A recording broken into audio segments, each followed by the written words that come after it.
up to another good morning. Time to go. Are you ready to explore God's wild and wonderful world? Welcome to the Nat Theo podcast. I'm your host, Erin Lynham. I'm a certified master naturalist, Bible teacher, and author. And I am so excited to dive into God's written word, the Bible, and his created world with you.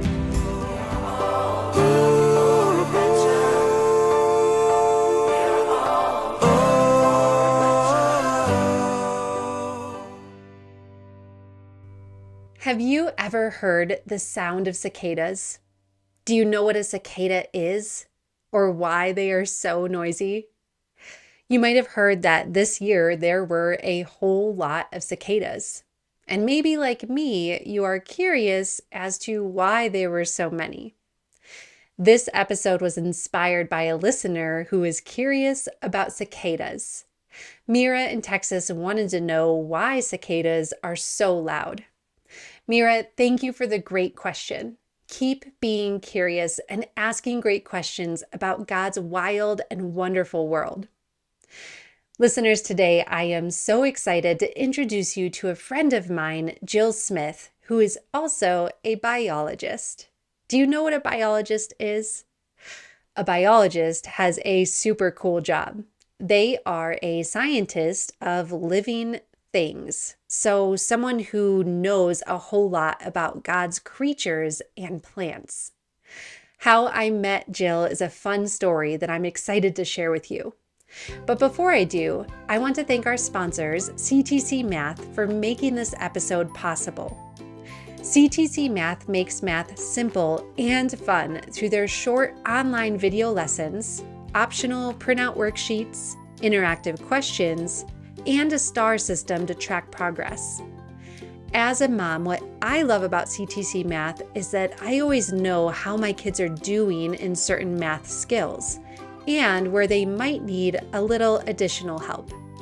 With the school year approaching, now is a great time to try CTC Math for free for 1 week and explore all of their lessons for kindergarten through 12th grade.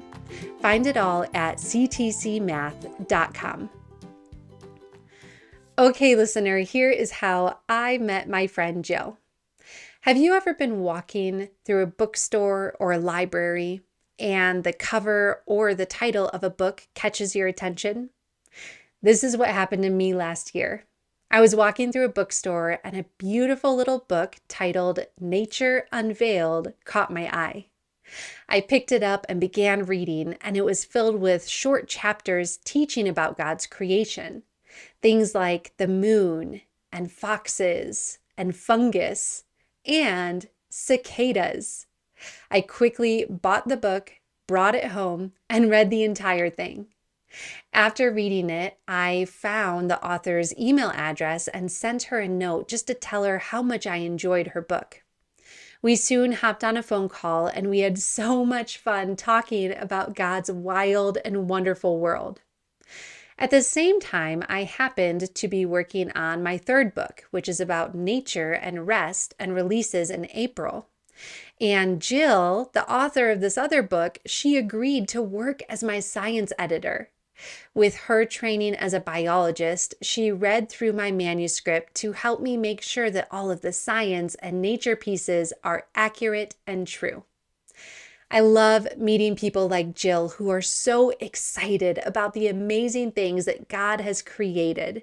And I'm so excited to introduce you to her so that we can all learn about cicadas. Here's our trail map for today. Jill is going to help us understand what is a cicada and how do cicadas grow up. She will help us understand why there were so many cicadas this year and why those cicadas are so noisy. And we will learn, how can we wait well on God's timing? Listeners, do you know why I share a trail map at the beginning of each episode?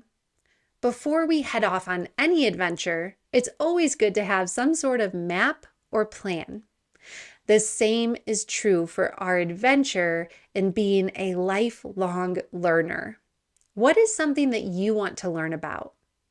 can you make a plan for getting there? A well-marked trail can take us far in life. This is one reason my family loves using Apologia curriculum in our homeschooling. With Apologia, we have a clearly marked trail for learning all about God's created world through their award-winning science curriculum. This year, we are so excited to dive into the ocean with Apologia's new Swimming Creatures of the Sea course. Their easy, open and go format means that we can jump right into lessons and start learning about God's wonders. Then dive in deeper with hands-on activities and student journals. Find all of Apologia's wonderful curriculum and begin mapping out a trail of fun, engaging, and wonder-filled learning at apologia.com or at the link in our show notes. Okay, let's welcome my friend Jill and learn about God's amazing designs in cicadas. Welcome, Jill, to the Nat Theo podcast. Thank you so much for joining us. I am excited to learn from you all about God's creation of the cicadas. Before we dive in to the fascinating world of cicadas, I believe you have a trivia question for our listeners. I do. Thank you so much for inviting me, Erin. I'm thrilled about this subject. I can't wait to share it with all of you. The trivia question for today is, what are the color of cicada eyes? Oh, that's a fun question. I don't know that one. I'm going to have to take a guess too. Oh man. Well, I'm going to let the listeners think about their answer and we will find out before we close out our time with you today. But Jill, you shared with me as we were preparing for this lesson, you told me a story of when you were walking around one evening and you saw the ground moving. Can you tell us that story? Yes. So when I grew up, I lived in Michigan and I never really saw cicadas. I definitely didn't see the periodic cicadas.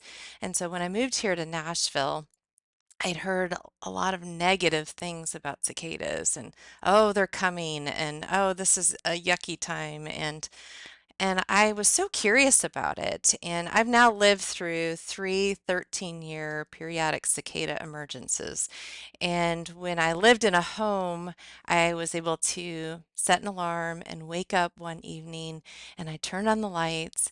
And to my surprise, they were all emerging that night and all climbing out of the ground, and the ground seemed to be moving. It was pretty remarkable. And being a scientist, I loved it. I thought it was amazing. And that next morning, I woke up and they had all climbed up the tree and were emerging from molting from their shells, and it was amazing. I thought, all these people with their negative reviews of cicadas in the past, it's like it just became so exciting for me to learn more about them and to enjoy them. I just love that. I love that you became so excited because as we talk about a lot on that, Theo, that sometimes things are creepy because people misunderstand them or they don't know what they are. They're missing that knowledge about them. And I love that you saw this and immediately you were just drawn to it because it is a part of God's creation. And so to really do away with that misunderstanding and figure out what is this? So, Jill, what is a cicada? Well, a cicada is an insect, and all of the things that are living in this world have been classified into a classification system. And so cicadas are animals, they're anthropods, they're insects, they're from the class or from the order Hemiptera, which are the true bugs. And one thing that sets them apart, being a Hemiptera, is that it's got a sucking, piercing mouth part. So a lot of the people being concerned about these bugs and their sheer number of them is thinking that they have teeth and they're going to bite and they're big. But they actually have like a straw mouth part that helps them pierce into a tree and or a plant and suck up the nutrients and the water from the plant. So they are true bugs. And so there are other bugs that you may recognize that are hemipteras, including aphids and leaf hoppers and spittle bugs. So these are similar bugs that eat in the same way with that straw-like mouth part. So that's a cicada. Oh, I was going to say they also have, I don't know if you can see this, but cicadas have a tent with their wings, and it might be hard to see this, Oh, wow. but it forms like a triangle over their back. So their wings don't collapse flat. Mhm. They actually tent over their bodies. So, which is interesting. That is. So, listeners, if you are watching on YouTube, of course, you'll see this. If you're not watching on YouTube, you can see pictures of cicadas in the Nat Theo Club lesson activity guide. And if you would like access to those guides, you can click the link in the show notes or at erinlynham.com/club or ask permission to look up a picture of cicadas because this is really cool to see that tent-like structure, almost like they're always camping. Yes, totally, totally. Which helps get rain off and just it's just how they protect their body. It's interesting. It It is. makes them different from some of the other bugs in our So are world, the they other insects. not a locust then? Is that correct? They are not a locust, and locusts are actually grasshoppers, and they consume plants. And so, a lot of people, when they think of a large number of insects together in a swarm, they think of locusts because they do such great damage to crops and because they will swarm in, eat all the crops, and then leave. Because cicadas are not consumers of plants, they actually just drink the liquid from a plant. It really causes very little to no damage to the plant at all or the tree. Fascinating. And that's just another instance of, doing away with that misunderstanding and figuring out what a cicada really is and what it isn't, which is the work of a Yes, scientist, the work of a naturalist. I love that. Okay, so yes. a really interesting thing about cicadas is how they grow up. Can you tell us a little bit about how cicadas grow up or describe the life cycle of a cicada? Yes. So the life cycle of a cicada is an incomplete metamorphosis. So they start out as an egg. They hatch from the egg and are a tiny adult called a nymph. And that's called their first stage or first instar of growth. And so as they get older, they molt and get a little bit bigger. They look the same with every stage up to adult. Whereas a complete metamorphosis is, yeah, think of a butterfly. You've got an egg, you've got a larva, which looks like a little worm, and then you've got a pupa, which is that chrysalis form, and then you've got adult, which is the emerging butterfly. With a cicada, it has an egg, nymph, nymph, nymph, nymph, nymph, adult. And so it is just shedding its skin, getting a little bit bigger. I kind of liken it to your mom going, it's time to take you to the store to get pants that cover your ankles. You know, you've outgrown them. It's time for a new set of clothes. So it's that growing bigger and needing a bigger exoskeleton. That is such a good way to put it. My son, a couple of weeks ago, my son ran inside. He was so excited and he had this branch and he had found a grasshopper that was molting. It was going through this process. And the grasshopper was actually hanging outside of that shell, that exoskeleton that it was shedding. So my son had found this in the middle of the process. And so we observed it and we looked at it. And listeners, I will put a picture of that in the lesson guide if you would like to see it. It was incredible to see this grasshopper going through this growing process, really shedding that outer layer that he was just too big for now. And then we carefully put him back. So it was like that. Is that the same process? Yes, and I actually have the last molt of the periodic cicada. So you can see it Oh, if you're on wow. YouTube, you can see a tiny exoskeleton and then compare that to the adult size of the periodic cicada. So it's getting a little bit bigger, but then it has these wings inside that have to emerge just like a butterfly would that need to be pumped with insect blood. And so to make them strong and able to fly. So that Wow. is part of that process of growing up and becoming an adult. So, Jill, can you tell us what is the difference between a periodic cicada and an annual cicada? Okay. So the periodic cicada is a cicada that is limited to eastern North America. They spend most of their life underground. There is a 13-year cicada, and there's several broods of that, and even more broods of the 17-year cicada. So what that implies is once they're an egg and they emerge from the egg, they will climb into the ground, and I heard it only takes 30 seconds to a minute for them to quickly get into ground. And they will have that first instar, that small nymph size, and then they will eat the roots of grasses until they're a little bit bigger, and then they'll climb a little deeper into the ground, and they will eat off the tree roots for 13 or 17 years before they become Whoa. an adult and emerge. So Oh it's a my long period of goodness. time. They're underground Now, for 13 to 17 years.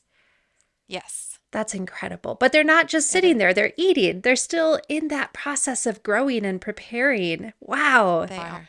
It is amazing. Now, the annual cicada goes through the same process, but it's warp speed. It's a lot faster. So they are underground about 2 years before they emerge. And so, because it's an annual cicada, we have these same cicadas every year. They're just off cycle. And so, we'll have one, well, the other one's in the ground, and the next one will emerge. Well, their brood is underground.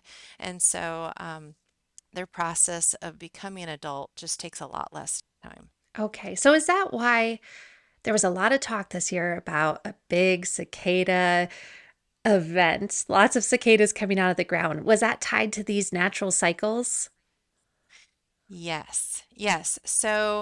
Um, so the 13-year cicada, um, their strategy for survival has to do with emerging in the large numbers, kind of like that swarm idea, is that they come out in swarms so that they are not all eaten by predators. And so we call that predator satiation. And so all of the animals that would normally eat the cicadas, like the birds and the raccoons and the chipmunks, there's turtles and snakes and so many different predators. Even owls will eat cicadas. So they will consume them, but because it's such a large mass number of cicadas, they can't consume them all. And so just for one pairing and for eggs to be fertilized, they can lay up to 500 eggs per female. Wow, So that's a lot of the babies. it is. And so the species perpetuates itself with just a few females actually surviving. Wow. I just love seeing those natural cycles, like everything that God has designed into nature to just thrive in these certain ways, and just the timing of it all is amazing. Okay, Jill, I am so eager to hear your answer to Mira's question, why are cicadas so loud? But first, thank you to ChristianBook.com for helping make this episode possible. When I'm looking for great books for my kids, whether it's homeschool curriculum or fiction books for my kids to enjoy, I love using ChristianBook.com. They have a fantastic online and print catalog that gives me all sorts of ideas for what I want to get for them and books that I want them to read and I know that they will enjoy. They don't only have great books and curriculum, but also toys and gifts, and all of it at fantastic prices. My aunt, she often sends my kids and me birthday gifts from ChristianBook.com, and I get so excited because when I get a package from them, I know there is a unique and meaningful surprise inside that I can't wait to open. If you're looking for great Christian resources, begin at ChristianBook.com or the link in today's show notes. Okay, Jill, now to our question from Mira. Why do cicadas sing so loud? What is all the noise about?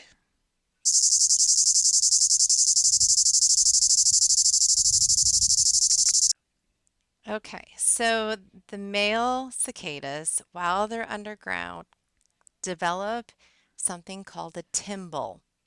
it is a membrane structure that they contract and release. They contract and release over and over and Contract over, like and it squeeze. creates squeeze and Okay. release.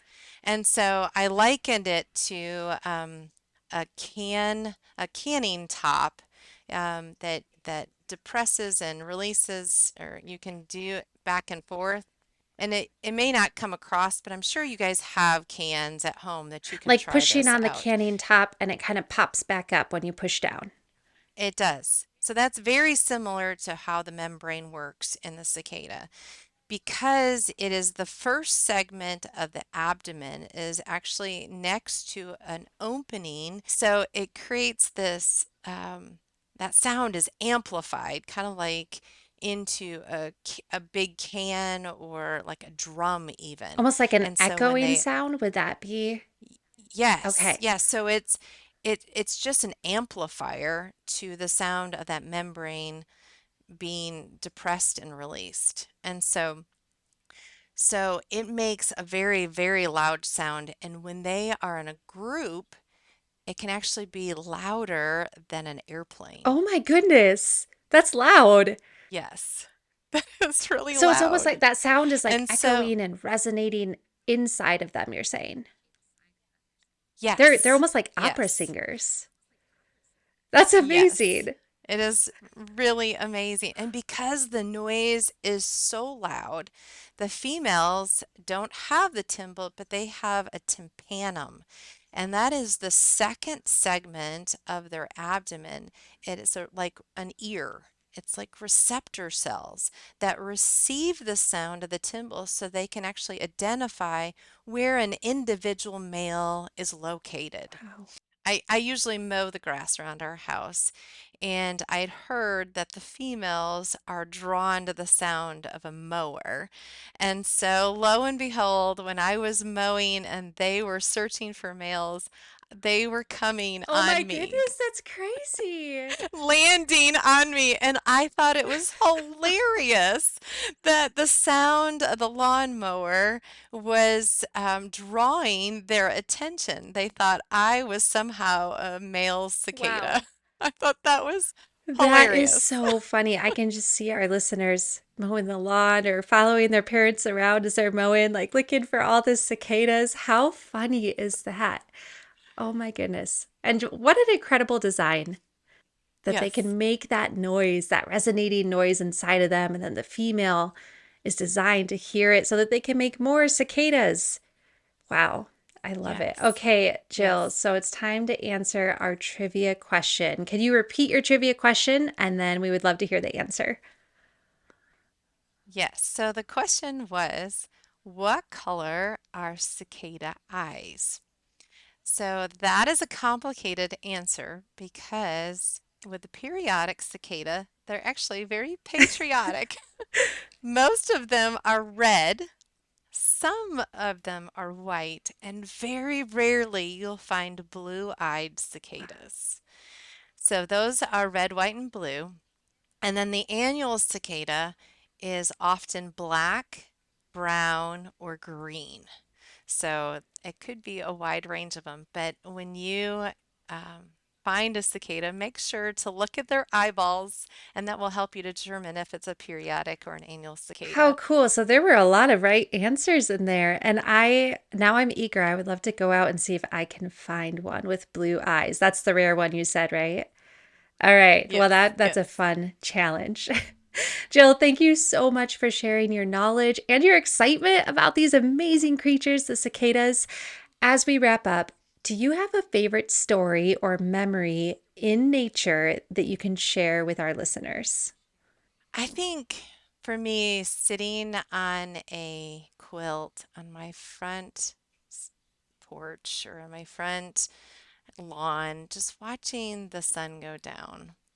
I think there was just that stillness, that beauty, that opportunity to just to be still before the Lord and recognize all that He had made was from His hand, and it was a love language that He was speaking directly to my heart. And so it's a very simple thing, but sunsets and sunrises are are this beautiful painting in the sky, and so many people miss it. They don't see it because it's just so everyday. And so for me as a child, I loved being able to experience that and see him write his name across the sky in beauty. That is So, beautiful and wonderful. I wrote in Rooted in Wonder about becoming a collector of sunrises and sunsets because I have experienced the same thing. And I would challenge our listeners to go do the same. Sit outside at sunrise or sunset. And just like Jill said, look for God's signatures, his paintings across the sky. Well, Jill, thank you so much for joining us. And I'll be sure to tell our listeners all about your amazing book and the work that you are doing. Thank you so much. Listeners, I am so glad that you got to meet my friend Jill. Be sure to pick up a copy of her wonderful book, Nature Unveiled, on Amazon or on her website. You can learn all about her work at the link in today's show notes. You know, as I learned about cicadas, I often think about those long years that a cicada spends underground. Jill told us it can be up to 13 or 17 years. Can you imagine? It can be very hard to wait in life. I remember as a child, I was so excited to grow up and get bigger so that I could drive a car and go out for ice cream whenever I wanted and never have to clean my room.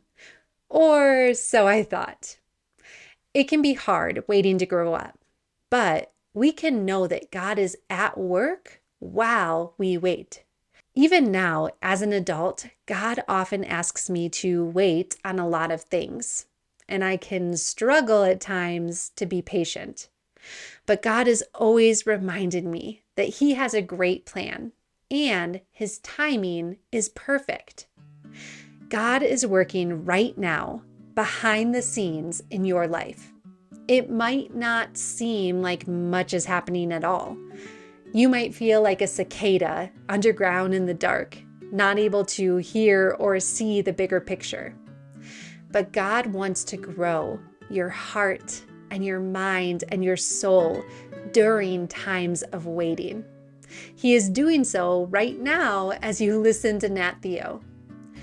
That is the wonderful thing about waiting on God's plans. We can use those times of waiting to seek Him, to learn more about Him by reading the Bible and praying and spending time with others who love and follow Jesus. When we do those things, God can grow us and prepare us to become who He created us to be. Think about the cicadas waiting under the ground. After a long time of waiting, they emerge. They come up and they start singing. They are living out God's design for their lives, and all in God's perfect timing. 2 Peter 3:8-9 says, "But do not forget this one thing, dear friends. To the Lord, one day is as 1,000 years, and 1,000 years is as one day. The Lord is not slow in doing what He promised, the way some people understand slowness. But God is being patient with you.